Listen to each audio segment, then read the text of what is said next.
हाँ तो बच्चों, आज हम प्रश्न नंबर दूसरे का बी टिप्पणी कीजिए, उसको देखेंगे। दृढ़ता। दृढ़ता पदार्थ का वह गुण जिससे उसके आकार में कोई परिवर्तन नहीं होता। पदार्थ के आकार में उसके कण मतलब पास पास होते हैं और यह ठोस होता है, तो जितना अधिक कण पास पास होंगे उसकी दृढ़ता उतनी अधिक होगी। इस प्रकार पदार्थ का वह गुण जिससे उसके आकार में कोई परिवर्तन नहीं होता दृढ़ता कहलाता है। फिर है संपीडिता। संपीडिता यानी मैंने आपको इसके पहले के आंसर में बताया था, यानी दबाना। तो पदार्थ का वह गुण जिससे बल लगाए जाने पर उसके आयतन में परिवर्तन होता है। उसके आयतन में परिवर्तन होता है यानी उसके कण क्योंकि और पास पास आ जाते हैं, तो स्वाभाविक सी बात है कि आयतन में परिवर्तन होगा। जैसे एलपीजी गैस को बहुत अधिक संपीडित करके और कम स्थान में भर दिया जाता है, द्रव रूप में परिवर्तित करके, यह गुण संपीड्यता कहलाता है। नेक्स्ट है तरलता। तरलता पदार्थ का वह गुण है जिससे बहाव की क्षमता प्रदर्शित होती है। बहाव की क्षमता प्रदर्शित होती है अर्थात बहने का गुण। जैसे द्रव यदि है, जल यदि हमने लिया है तो उसमें बहाव की क्षमता अधिक होगी। उसी की जगह पर यदि हम ग्लिसरीन या शहद लेते हैं तो ये क्या होगा, तो इसके कण थोड़े और पास हो जाएंगे, तो ये गाढ़ा हो गया, तो इसकी बहाव की क्षमता कैसी होगी, कम होगी। तो तरलता जो है ये पदार्थ के बहाव की क्षमता होती है। नेक्स्ट है बर्तन में गैस का भरना। बर्तन में गैस भरने पर वह उसी का आकार ले लेती है, क्योंकि ये तीव्र गति से सभी दिशाओं में चलते हैं। गैसों के कण जो हैं ये तीव्र दिशाओं से सभी दिशाओं में चलते हैं, इसलिए जो है ये जिस भी बर्तन में डाले जाते हैं उसका आकार ले लेते हैं। नेक्स्ट है आकृति। जिनकी स्पष्ट सीमाएं होती है और निश्चित होती है। जिनकी सीमाएं स्पष्ट होती है, जैसे मान लीजिए एक हमने ये लिया, कोई भी वस्तु हो सकती है, तो इसकी अपनी एक निष्पष्ट सीमा है, एक निश्चित आकृति है, ये उसका आकार कहलाता है। फिर है गतिज ऊर्जा। पदार्थ के कणों को निरंतर गतिशील होने के लिए उनमें निहित ऊर्जा गतिज ऊर्जा कहलाती है। पदार्थ के कण निरंतर गतिशील रहते हैं, उसके लिए उनको जो गतिमान बनाए रखती है ये ऊर्जा क्या होती है, गतिज ऊर्जा कहलाती है। घनत्व। किसी तत्व के द्रव्यमान प्रति इकाई आयतन को घनत्व कहा जाता है। द्रव्यमान प्रति इकाई आयतन को घनत्व कहते हैं। घनत्व बराबर होता है द्रव्यमान अपान आयतन। नेक्स्ट क्वेश्चन है कारण बताएं। कारण बताना है कि गैस पूरी तरह उस बर्तन को भर देती है जिसमें इसे रखते हैं। जिस बर्तन में भी रखी जाती है उस बर्तन को ये पूरा क्यों भर देती है, तो गैस पूरी तरह उस बर्तन को भर देती है जिसमें रखते हैं, क्योंकि गैस के कणों के बीच अत्यधिक रिक्त स्थान पाया जाता है तथा कणों के मध्य आकर्षण बल बहुत नगण्य होता है, बिल्कुल नहीं के समान होता है। इससे कण जो है सभी ओर घूमने के लिए स्वतंत्र होते हैं और उस बर्तन को पूर्ण रूप से भर देते हैं। क्वेश्चन नंबर 3 का बी। गैस बर्तन की दीवारों पर दबाव डालती है, क्यों, ये बताना है कि बर्तन की दीवारों पर दबाव कैसे डालती है।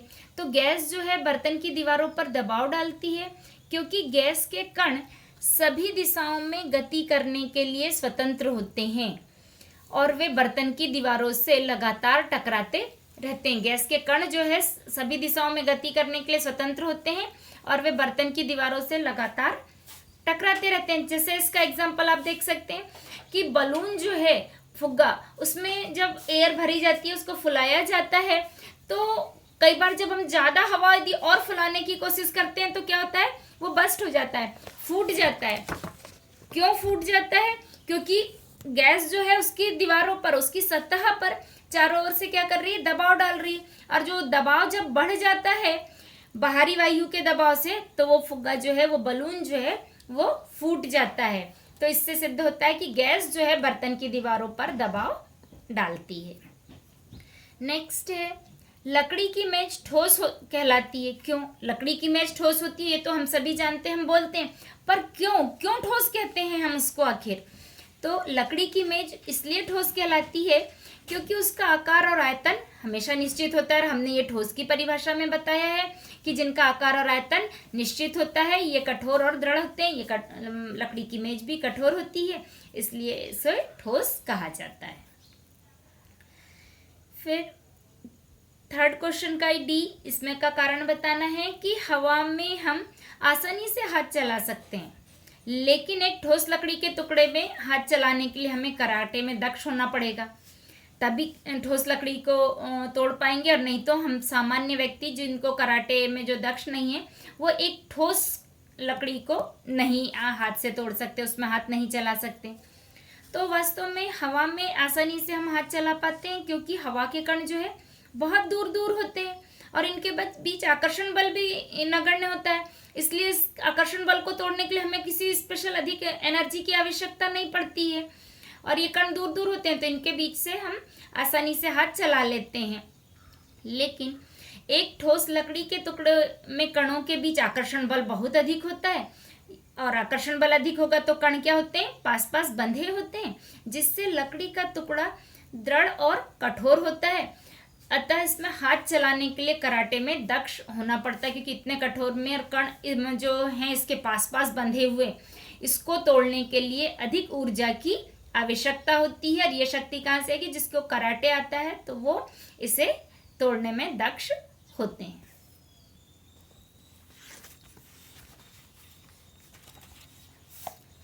क्वेश्चन नंबर 4, सामान्यतया ठोस पदार्थ की अपेक्षा द्रवों का घनत्व कम होता है। ठोस पदार्थ से द्रव का घनत्व कुछ कम होता है, लेकिन बर्फ के टुकड़े को जल में तैरते हुए देखा है। ठोस पदार्थ की अपेक्षा द्रव का घनत्व कम होता है, द्रव का घनत्व कम और ठोस का घनत्व क्या होता है, अधिक होता है। इसलिए ठोस क्या होते हैं, पानी के अंदर डूब जाते हैं। जबकि प्रश्न हमसे कह रहा है लेकिन बर्फ क्या है, ठोस है, और ठोस होने के बाद भी जल के ऊपर तैरती रहती है। ऐसा क्यों होता है? तो वास्तव में जो है ठोस पदार्थ वास्तव में अपेक्षाकृत द्रव, ठोस पदार्थों की अपेक्षा द्रवों का घनत्व कम होता है, लेकिन बर्फ में पानी का घनत्व जो है, पानी के कण इस प्रकार की संरचना बनाते हैं, जब पानी जमता है बर्फ के रूप में तो ऐसी संरचना बनाते हैं कि उनके बीच कुछ रिक्त स्थान रह जाता है। त्रिविमीय से संरचना निर्मित होती है, तो इससे इसमें कुछ रिक्त स्थान रह जाता है जिसमें हवा भरा जाती है, और इस कारण क्या हो जाता है, इसका घनत्व द्रव के घनत्व से भी कम हो जाता है ठोस होने के बाद भी। और यही कारण है कि बर्फ जो है पानी के ऊपर तैरती है। अब पेज नंबर 9 के प्रश्न, और इसमें निम्नलिखित तापमान को सेल्सियस में बदलें। केल्विन में हमें ताप दिए गए हैं 300 केल्विन और 573 केल्विन ताप दिया हुआ है, इसको हमें सेल्सियस में परिवर्तित करना है। तो इसके लिए सबसे पहले तो सूत्र हमें याद रहना चाहिए कि जब भी केल्विन में ताप दिया हो तो हमें सेल्सियस में तापमान ज्ञात करने के लिए केल्विन ताप में से 273 को माइनस करना होता है, और जब सेल्सियस में ताप दिया होता है तब जो है उसमें हमको 273 को जोड़ना होता है। तो इस प्रकार जो है अब यहाँ पे देखिए सेल्सियस ताप बराबर इसे केल्विन ताप माइनस 273, तो क्या केल्विन ताप हमारे पास 300 डिग्री दिया, 300 केल्विन, सॉरी डिग्री नहीं होता है केल्विन में, ये बात याद रखिए। आप जब भी केल्विन में लिखें या केल्विन में जब कोई आंसर आता है तो यहाँ ऊपर गोला नहीं लगाएं, डिग्री साइन नहीं लगाना है हमें। तो केल्विन 300 केल्विन में से 273 माइनस हुआ तो 27 आया। अब ये सेल्सियस में ताप था, और सेल्सियस में ताप हमेशा कैसे लिखा जाता है, डिग्री सेल्सियस में। तो ये यहाँ पर हमारे ऊपर हमने यहाँ पे डिग्री लगाई और सी यानी सेल्सियस, तो इसका उत्तर आया 27 डिग्री सेल्सियस। इसी प्रकार नेक्स्ट वाला में जो है 573 केल्विन दिया हुआ था, इसमें से 273 को हमने घटाया तो 300 डिग्री सेल्सियस जो है ये हमारे पास सेल्सियस में ताप आया। नेक्स्ट है निम्नलिखित तापमान पर जल की भौतिक अवस्थाएं क्या होगी। 250 डिग्री सेल्सियस पर और 100 डिग्री सेल्सियस पर जो ताप की जल है उसकी भौतिक अवस्था क्या होगी। तो 250 डिग्री सेल्सियस पर तो जल पूरा वाष्प बन चुका होगा, गैसीय अवस्था में आ चुका होगा, तो ये गैसीय अवस्था होगी।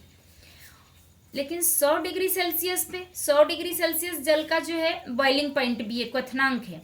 इस क्वथनांक पर तो जल उबलना प्रारंभ करता है, पूरा जल एक साथ वाष्प बन के नहीं उड़ जाता है, इसलिए और फिर उसके बाद इसकी को और अधिक ऊष्मा दी जाती है, पर उसका ताप स्थिर रहता है। ये हम इसके पहले अध्याय को जो वीडियो में समझे थे उसमें समझ चुके हैं कि वह ऊष्मा कहा जाती है, उसकी अवस्था परिवर्तन में चली जाती है, जो कि उसकी गुप्त ऊष्मा कहलाती है, और तापमान वही बना रहता है 100 डिग्री। तो इस प्रकार 100 डिग्री सेल्सियस पर जल जो है द्रव अवस्था में भी रहेगा, क्योंकि वो अभी भाप बनना चालू हो चुका है, और गैसीय अवस्था में भी जो वाष्प बन रही है तो वो गैसीय अवस्था और द्रव अवस्था दोनों में, दोनों अवस्था इस पर हो सकती है। नेक्स्ट वीडियो में अगले